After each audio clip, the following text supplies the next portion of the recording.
दोस्तों, यदि यह वीडियो पूरा देख लिया आपने तो शेयर मार्केट में करोड़पति किंग राकेश झुनझुनवाला अमीर बनने से तुम्हें कोई नहीं रोक सकता। ये पूरी गारंटी है। मैं आपको बताऊंगा कि कैसे, लेकिन इसमें आपको ध्यान देने वाली बात है, जो 15 से 20 मिनट का ये वीडियो होगा, इसको 1 मिनट भी यदि आपने स्किप किया तो इसका आप पूरा लाभ नहीं ले पाएंगे। तो इस वीडियो को अंत तक देखना। मैं ऐसी चीज़ों का खुलासा करूंगा जिनको देख करके आपके रोंगटे खड़े हो जाएंगे। आप सोच रहे होंगे कि इतने दिनों से मैं कहाँ था। तो सिर्फ इस वीडियो को देखना है। आपने बहुत वीडियो देखी होगी शेयर मार्केट से रिलेटेड, लेकिन आपने इस वीडियो को देखने के बाद आपके होश उड़ जाएंगे। तो दोस्तों, मैं कुछ फैक्ट पे बात करूंगा, इसमें एक भी बात गलत नहीं होगी, 1% भी। तो दोस्तों, बिना किसी देरी के मैं शुरू कर रहा हूँ। वीडियो अच्छा लगे लाइक ज़रूर कर देना और इस चैनल को सब्सक्राइब कर लेना। चलिए देखते हैं, इस वीडियो की शुरुआत करते हैं। देखिए, मैं सबसे पहले एक कंपनी के बारे में आपको कुछ हिस्ट्री बताऊंगा, फिर उसके बारे में बताऊंगा कि कैसे आप अपनी वेल्थ को 10 गुना 15 गुना कर सकते हो। देखिए,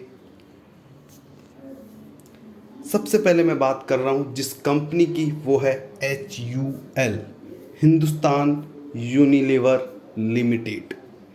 यह FMCG सेक्टर की कंपनी है, यानी कि फास्ट मूविंग कंज्यूमर गुड्स, यानी कि जो दैनिक जीवन में जिनका बहुत ज़्यादा इस्तेमाल होता है, वह इस सेक्टर की यह कंपनी है। आगे बात कर लेते हैं। इस कंपनी की शुरुआत 1888 में लीवर ब्रदर्स कंपनी थी। इसकी एक कंपनी थी लीवर ब्रदर्स कंपनी। इसकी शुरुआत के बारे में मैं आपको बता रहा हूँ। 1888 में एक कंपनी आई थी, लीवर ब्रदर्स कंपनी। इस कंपनी ने 1894 में लक्ष्य लेकर के आई है।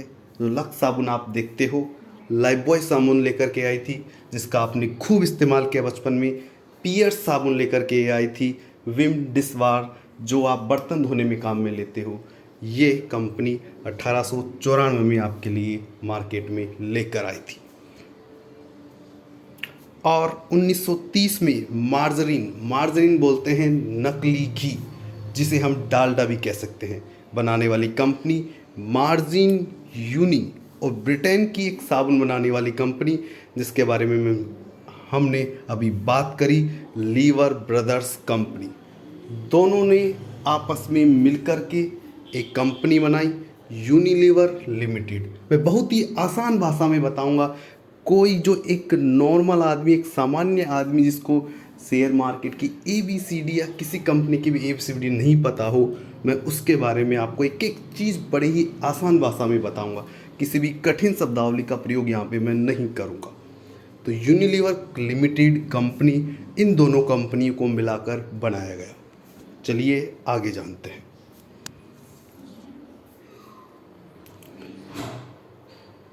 फिर 1933 ईस्वी में हिंदुस्तान मैन्युफैक्चरिंग वनस्पति मैन्युफैक्चरिंग लिमिटेड कंपनी और कई सब्सिडियरी कंपनी को मिलाकर के जो ये यूनिलीवर लिमिटेड कंपनी बनी थी, इन्होंने अपनी एक कंपनी बनाई, सबको मिलाकर के हिंदुस्तान यूनिलीवर लिमिटेड। ठीक है, तो हिंदुस्तान यूनिलीवर लिमिटेड की एक सहायक कंपनी है। हालांकि उसके बाद बीच में इसका नाम वापस यूनिलीवर लिमिटेड कर दिया गया था और वर्ष 2007 में वापस इसका नाम बदल करके हिंदुस्तान यूनिलीवर लिमिटेड कर दिया गया। आगे बात करता हूँ। 1937 में ये कंपनी डालडा लेकर के आई। डालडा, जिस पे आपने खूब खाया है, खूब पूड़ी बनाई है, खूब वनस्पति घी के रूप में आपने इसका इस्तेमाल किया है। देश की आधी से ज़्यादा जनसंख्या इस कंपनी के प्रोडक्ट का आज इस्तेमाल करती है। आधी से भी ज़्यादा जनसंख्या। एक एक बात को आप नोट करिए, फिर आपको बताऊंगा मैं एक ऐसा रहस्य। यह कंपनी साबुन बनाती है, ये कंपनी डिटर्जेंट में अपना काम है इसका। ये कंपनी शैम्पू बनाती है, टूथपेस्ट बनाती है, डीओ बनाती है, चाय के प्रोडक्ट बनाती है, स्किन से रिलेटेड प्रोडक्ट बनाती है, आयुर्वेदिक प्रोडक्ट का काम है। यानी कि सुबह उठने से लेकर के शाम को सोने तक जो भी आपके प्रोडक्ट ज़्यादातर काम में आते हैं उनको यह कंपनी बनाने का काम करती है। और यह इंडिया में ही नहीं, कई और देशों में भी अपना यह काम करती है। आगे बात करते हैं। इसका हेडक्वार्टर इंडिया में जो ये हिंदुस्तान यूनिलीवर लिमिटेड कंपनी है, इसका हेडक्वार्टर यानी कि मुख्यालय मुंबई में है। और यह यूनिलीवर लिमिटेड कंपनी की एक सहायक कंपनी है। यानी कि ये मेन कंपनी है वो यूनिलीवर लिमिटेड है, जिसका मुख्यालय कहाँ पे है? लंदन, इंग्लैंड में है। यानी कि जो ये हिंदुस्तान यूनिलीवर लिमिटेड जिसका मुख्यालय मुंबई के अंदर है, इसमें ये कंपनी अपना 100 में से 67% लाभ यानी कि 67% प्रॉफिट यह अपनी पेरेंट कंपनी यूनिलीवर लिमिटेड को देती है, जो कि इंग्लैंड में है। तो सीधी सी भाषा में कह सकते हैं कि इस कंपनी का 67% प्रॉफिट इंग्लैंड जाता है। बात आई समझ में? चलिए आगे चलते हैं। अब जानते हैं कि ये कौन कौन से प्रोडक्ट का इस्तेमाल करती है। लक्ष्य मैंने आपको बताया, ब्रीज साबुन, लाइफबॉय साबुन, डव साबुन, लिरिल साबुन, पियर्स साबुन, हमाम साबुन, रेक्सोना साबुन, जिनका इस्तेमाल हमारी कई पीढ़ियां करती हुई आ रही है और आज भी हम कर रहे हैं। अगली बात कर लेते हैं सर्फ एक्सल, रिन, व्हील, ये डिटर्जेंट का भी हम खूब इस्तेमाल करते हैं। Sunsilk shampoo, clinic plus shampoo, इस शैम्पू का हमारी पीढ़ियाँ, हमने अपने पूर्वजों को, हमने अपने माता पिता, हम खुद अपने बचपन के अंदर इसका इस्तेमाल किया हुआ है। और आयुष के जो प्रोडक्ट अभी आ रहे हैं आयुर्वेद के, वो भी ये कंपनी बनाती है। जो फेयर लवली है वो ये कंपनी बना रही है। पॉन्ड इस कंपनी का प्रोडक्ट है। वैसलीन इस कंपनी का प्रोडक्ट है।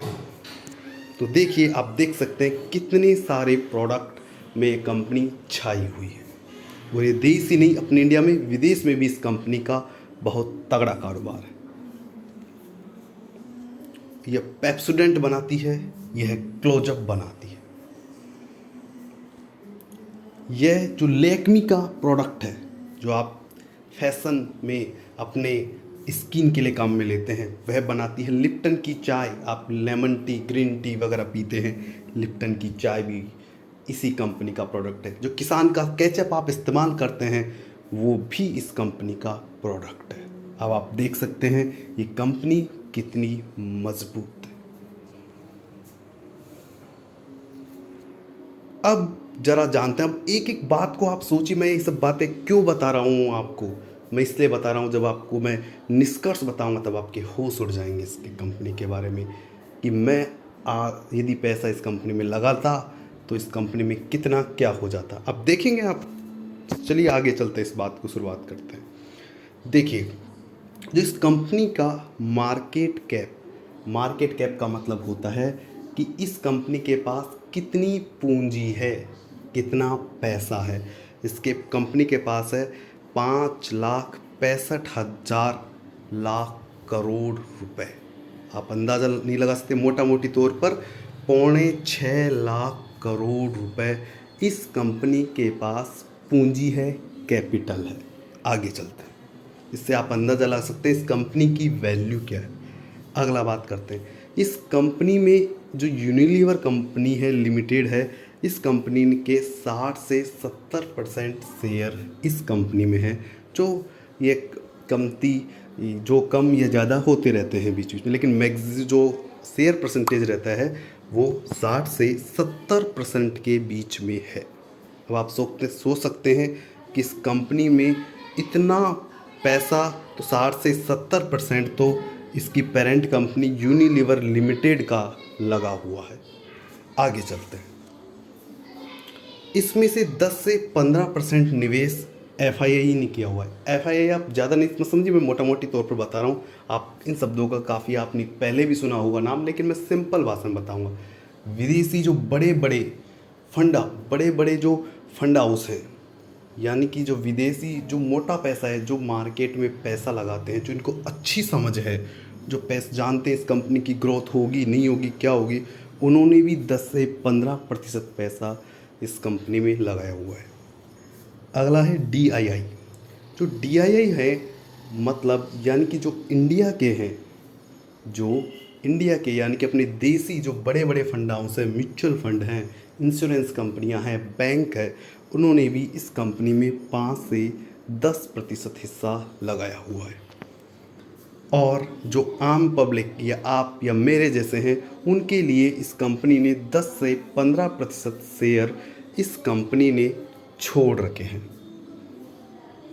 देखिए, अब यदि आप शेयर के बारे में नहीं जानते हैं तो मैं शेयर के बारे में सारी जानकारी A to Z जानकारी के लिए मैंने एक वीडियो बनाया हुआ है। उस वीडियो का लिंक मैं आपको डिस्क्रिप्शन बॉक्स में दे दूंगा, वहां पर जाकर आप इसकी सारी जानकारी ले सकते हैं। यदि आप शेयर वगैरह या शेयर मार्केट के बारे में नहीं जानते, खाता कैसे खुलवाएं या नॉर्मल टर्म जैसे कैसे प्रॉफिट होता है, कैसे खरीदते हैं, कैसे बेचते हैं, सारी जानकारी, कितना टैक्स लगेगा, ये सारी जानकारी आपको A to Z आपको इस वीडियो में मिलेगी। इसका लिंक मैं डिस्क्रिप्शन बॉक्स में दे दूंगा, वहां से जा कर के आप इसको देख सकते हैं। चलिए आगे बात करते हैं।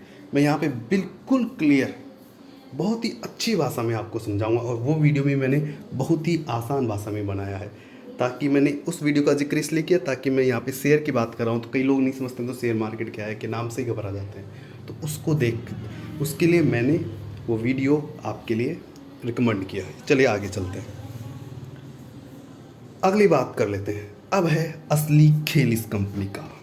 देखिए, मार्च 17, ज़्यादा लंबी बातें नहीं करेंगे कि 15 साल पहले, 10 साल पहले क्या होता, अभी हम 5 साल पहले की बात करते हैं। हम 100 साल पहले की बात नहीं करें, अभी 5 साल की बात करते हैं। देखिए, मार्च 2017 में इस कंपनी ने प्रॉफिट था 4500 करोड़ रुपए, ठीक है। मार्च 18 में इस कंपनी ने प्रॉफिट कमाया 5200 करोड़ रुपए। मार्च 2019 की बात करूं तो 6000 करोड़ रुपए।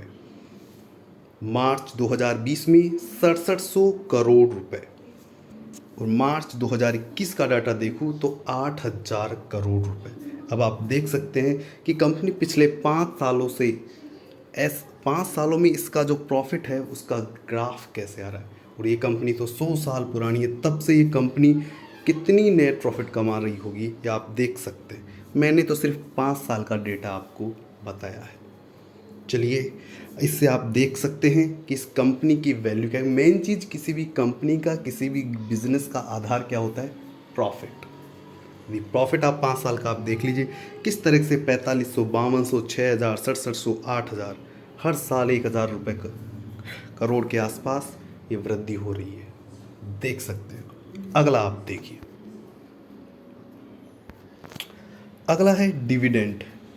डिविडेंड क्या होती है कि कंपनी जो प्रॉफिट कमाती है, लाभ कमाती है, उसका भी एक हिस्सा वह अपने शेयर धारकों में बांट देती है।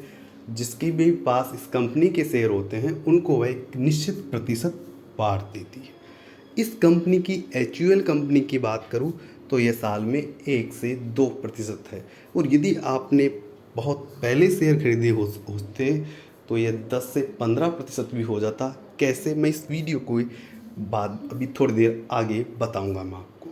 चलिए आगे चलते हैं। इसका जो अर्निंग पर शेयर है, अभी आप समझिए EPS एक टर्म है, अर्निंग पर शेयर, यानी पर शेयर पे आपको सालाना कितना आपको मिलेगा उसको बोलते हैं अर्निंग पर शेयर। या आपके पास 10 शेयर हैं तो आपको कितना मिलेगा। जैसे अभी वर्तमान में, अभी मार्च, अप्रैल या मई 2021 की मैं बात करूं तो यह 30 से 40 अभी आ रहा है, यानी कि एक शेयर पे आपको 30 से 40 रुपये मिलेंगे। जो अभी शेयर की प्राइस चल रही है लगभग 2500 के आसपास, 2500 के आसपास, यानी कि 1 से 2% डिविडेंड साल में दे देता है करंट भाव से, जिसे आप बढ़कर के 10 से 15% भी आप डिविडेंड ले सकते हैं। कैसे, मैं बताऊंगा आपको। और यह कंपनी साल में 2 बार डिविडेंड देती है। कितनी बार? साल में 2 बार। कब कब?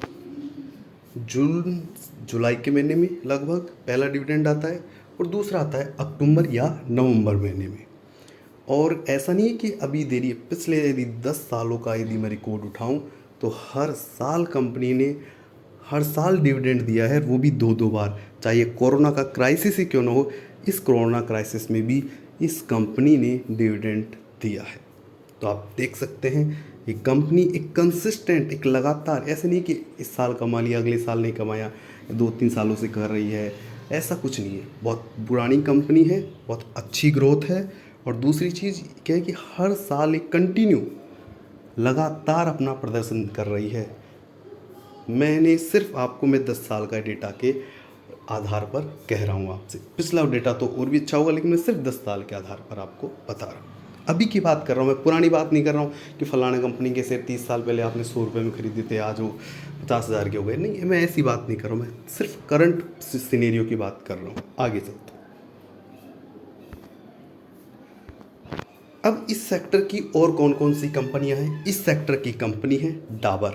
डाबर के आप खूब प्रोडक्ट आप इस्तेमाल करते हैं, ठीक। और है पीएनजी, ओरल टूथपेस्ट आती है, पेंटीन आते हैं, विक्स पेंटीन के शैम्पू आते हैं, विक्स आती है, पीएनजी के प्रोडक्ट है। ये भी इसी सेक्टर की कंपनी जिसमें एचयूएल काम करती है, यानी कि एफएमसीजी सेक्टर में एक कंपनी है। गोदरेज है, जो गोदरेज के आप फ्रिज देखते हैं, हाँ, गोदरेज के और भी कई सामान देखते हैं आप, ठीक है। आगे चलते हैं। ये तो मैंने आपको बताया इसके फंडामेंटल्स, कितनी मजबूत कंपनी है। अब मैं इसके बताता हूँ टेक्निकल एनालिसिस के बारे में बात करता हूँ। इसके शेयर के मतलब मोटे मोटे तौर पर बात करूँ, इसके मेन चीज़ जो अब आपके बात में आपके होश उड़ा देगी, आपके रोंगटे खड़े कर देगी। तो ध्यान से देखिए इस चीज़ को। मार्च 2011 में इस शेयर की कीमत 250 रुपये थी। कितनी थी? 250। मैं बहुत पुरानी बात नहीं लेके जा रहा हूँ, मैं सिर्फ 10 साल का डेटा उठा रहा हूँ। मार्च 2011 में इस शेयर की प्राइस थी 250 रुपये। दिसंबर 2011 में आते आते यह शेयर प्राइस हो गई 400 रुपये। ध्यान से देखिएगा एक एक पॉइंट को। 600 रुपये की प्राइस पहुंचने में ये जून 2014 में पहुंची, ठीक है। दिसंबर 2014 में होते होते यह इस शेयर की प्राइस हो गई 800 रुपये। देखिए 250 से सफ़र किया, 800 में अभी 3 साल हुए हैं, अभी तो बस 3 गुना से भी ज़्यादा रिटर्न। आगे चलो और देखो, मई 2017 की मैं बात करूँ तो मैंने 1000 रुपये का आंकड़ा छू लिया इस शेयर ने। मैं यहाँ पे हर 200 के स्टेप पे कि 200 हर 200 रुपये आगे कब बढ़ा ये शेयर, उसकी मैं डेट ले रहा हूँ, उस महीने किस महीने में और सन में यह पहुँचा। अगस्त 2017 में यह 1200 का आंकड़ा पहुँचने में ये अगस्त 2017 में पहुँच गया।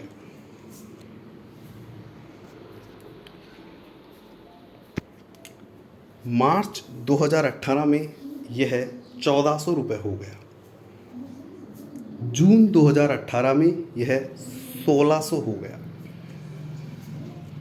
सितंबर 2019 में यह 2000 हो गया। फरवरी 2020 में यह 2200 तक पहुंच गया। अप्रैल 2020 में यह 2400 पहुंच गया और अप्रैल 2020 में यह 2600 पहुंच गया। यानी कि 10 साल में 10 गुना। ऐसा कौन सा एफडी है, ऐसा कौन सा बिजनेस है, ऐसा कौन सा आप खंडी देते हैं 2 रुपये सैकड़ा, या ऐसा कौन सा बिजनेस है, या ऐसा कौन सी स्कीम है जिसमें इतना परसेंट यानी कि सालाना 100% रिटर्न आपको मिल जाए, बताइए आप। देखिए मैं आप कैसे क्योंकि रिव्यू आपको दिखाता हूँ। अब आप देख सकते हैं कि जैसा कि आपको स्क्रीन के ऊपर दिखाई दे रहा है। अब देखिए मतलब मार्च 11 में 250 से ये शेयर 2600 यानी कि 10 गुना कैसे पहुंचा है। अब आप देख सकते हैं आपके रोंगटे खड़े हो जाएंगे। और ऐसा नहीं है कि 10 साल की कंपेरिजन करें, यदि अपन 3 साल की कंपेरिजन करें, अप्रैल 2020 बजाय अप्रैल 2017 में देखें या मई 2017 में देखें, तो ये 1000 रुपये था। यानी कि पिछले 3 साल में ये 2.5 गुना हो गया। 3 साल में 2.5 गुना का मतलब समझ रहे हैं आप? लगभग 70 से 75% रिटर्न हर सालाना दी है इसने। मान लीजिए आपके पास 10 साल के लिए समय नहीं है, मैं तो कुछ समय के लिए एफडी के अंदर आप लगा रहे हैं, जैसे 2 साल 3 साल, तो भी ये आपको 60 से 70% रिटर्न दे रहा है। कौन सी एफडी आपको 60 से 70% रिटर्न दे रही है? कौन सा म्यूचुअल फंड आपको 60 से 70% दे रहा है? ऐसा नहीं कि लॉन्ग टर्म ही लगाना पड़ेगा, ये वानगी है इस प्रोडक्ट की, इसकी। अब आप देख सकते हैं, और ऐसा नहीं कि अभी से दिया है इसने, 2014 से या 2017 का कंपैरिजन करें तो 3 साल में 2 गुना रिटर्न दिया है इसने। 3 साल में 2 गुना, लगभग 66% रिटर्न सालाना। अब आप देख सकते हैं। और यदि पिछले 6 सालों का करूं तो जून 2014 में 600 था, अब ये 2600 हो गया, मतलब 6 सालों में 4 गुना रिटर्न, यानी कि वही 66% रिटर्न। अब आप देख सकते हैं, मैं तो मरे से मरे मान लीजिए कि आप 50% रिटर्न भी सालाना आपको मिल रहा है, तो बहुत बड़ी बात है। कौन सा म्यूचुअल फंड, कौन सी एफडी, कौन सा बिजनेस आपको इतना रिटर्न दे रहा है? बैठे बिठाए हुआ ना आपको अचंबा, इतनी मजबूत कंपनी है ये। मतलब यदि आपने 10 साल पहले 1 लाख रुपए लगाए होते तो आज 10 लाख रुपए होते, 10 लाख लगाए होते तो 1 करोड़ रुपए हो जाते आज। वो जिंदगी भर बैठे खा सकते थे। सोचिए, अब ये तो रहा इसका मेन चीज। अब आप सोचिए इस शेयर की प्राइसों में कितना ज़बरदस्त उछाल इस शेयर में आया है, कितनी कमाल की यह कंपनी है। अब आगे देखते हैं इसका एक और एक्स्ट्रा फीचर। अब देखिए, इसका अर्निंग पर शेयर मानूं मैं 40 रुपये समझाने के लिए, वैसे 30 से 40 के बीच में होता है, मैं 40 रुपये मान रहा हूँ सिर्फ समझाने के लिए। इसका शेयर प्राइस है अभी 2500 रुपये, यानी कि ईपीएस होता है अर्निंग पर शेयर। अब इसको ईपीएस को मैं थोड़ा सा समझाता हूँ, मैं आपको थोड़ा सा। देखो, इस बहुत सारे इस कंपनी ने जो कैपिटल है, पूंजी है, उसको शेयरों में बांट दिया है। तो पर शेयर पे जो भी अर्निंग होती है ना, उसको सारे शेयरों से डिवाइड कर देते हैं, तो पर शेयर पे अर्निंग क्या निकल के आ रही है? 40 रुपये। यानी कि हर एक शेयर पे 40 रुपये का लाभ हर शेयरधारक को मिलेगा। ठीक है, इसको बोलते हैं डिविडेंड, लाभांश। ठीक है। अब मान लीजिए किसी ने ये शेयर 2011 में खरीदा होता, तो उसको एक शेयर 250 का था, उस पर कितना लाभांश मिलता? 40 रुपये। 40 रुपये अभी कोई खरीदता तो कितना मिल रहा है उसको? करीब 1.5%, क्योंकि 2500 का 40 रुपये 2500 का कितना हुआ? 1.5%। ध्यान से सुनिए इस बात को। और यदि 250 का यदि अपन 40 करें तो कितना होता है? यह होता है करीब 15%। अप्रोक्सीमेट, मैं एग्जैक्ट की बात नहीं कर रहा हूँ, मैं अप्रोक्सीमेट बात कर रहा हूँ। अप्रोक्सीमेट 15%। यानी कि आप देखिए, आज एफडी कितनी दे रही है? 4%। पहले देती थी 10 साल पहले 10%, 8%, 9%। ये दिनों दिन घटती जा रही है। और यहाँ पे आप जितना टाइम होल्ड करेंगे ये बढ़ता ही जाएगा। अब आप देख सकते हो कितनी, मतलब यदि इस शेयर का प्राइस 250 रुपये भी होता था उस दिन, मतलब ये शेयर का प्राइस नहीं भी बढ़ा तो भी आप देख ले इसका जो ईपीएस है, उससे आप इसका अंदाज़ा लगा सकते हैं कि शेयर जो दिनों दिन बढ़ रहा है। यदि आपने 10 साल पहले खरीदा होता तो सिर्फ इतना पैसा तो आपके अकाउंट में आ जाता। जो डिविडेंड का पैसा है ना, वो सीधा आपके बैंक अकाउंट में आता है। आप समझ रहे हो उस चीज़ को? जो डिविडेंड का पैसा है वो सीधा आपके अकाउंट में आता है। और मतलब यानी कि 15 साल पहले आपका 250 का 2500 तो होता, वो अलग से, वो तो था ही। लेकिन आपको 15% की का रिटर्न आपको कैश आपके बैंक अकाउंट में आता। अब आप देख सकते हैं, मतलब आज जो शेयर मान लीजिए 1.5% है, धीरे धीरे बढ़ता रहेगा। तो अभी 2 होगा, 3 होगा, 3.5 होगा, 4 होगा, 5 होगा। आप देख सकते हैं 10 साल का एक कंपैरिजन करके देख सकते हैं। मतलब इतना पैसा तो आपका वो तो एक्स्ट्रा होगा एक 15% और कमा लिया जो अलग। अब आप देख सकते हैं बैंक में पैसा सेविंग अकाउंट में रखोगे 2 से 3%, एफडी में रखोगे अभी 4%। यहाँ पे 15% तो आप, क्योंकि एफडी कराते हैं, ये तो है नहीं साल 2 साल करवाएं, आप करवाते 5 साल 10 साल। तो आप देख सकते हैं इसको। तो मतलब इतना रिटर्न तो एफडी के वैसे मिल गया, और जो रिटर्न नहीं 10 गुना हो रहा है वो अलग हो रहा है आपके। तो सोचो, गौर से सोचो इस चीज़ को। अब आप सोच रहे होंगे कि मैं कैसे ये सब कर सकता हूँ, तो इसके लिए मैंने एक वीडियो का लिंक दिया है। मैंने आपको बीच की भी वीडियो में बात करी कि शेयर मार्केट में कैसे अकाउंट खुलाएं, क्या करें क्या नहीं करें, वो सारी जानकारी मैंने उस वीडियो में दी है। तो आप उस वीडियो को भी ज़रूर देखना, एक बार सोचना, मनन करना इस वीडियो पे, और यदि आपको अच्छा लगे तो दोस्तों के साथ शेयर करना और सबको बताना इस वीडियो के बारे में। और भी इसी तरह की वीडियो, इसी तरह के शेयर के बारे में मैं और लेकर के आऊँगा। इसके लिए आपको हमारे चैनल को सब्सक्राइब करना होगा और बेल नोटिफिकेशन को दबाना होगा। Thank you for watching this video.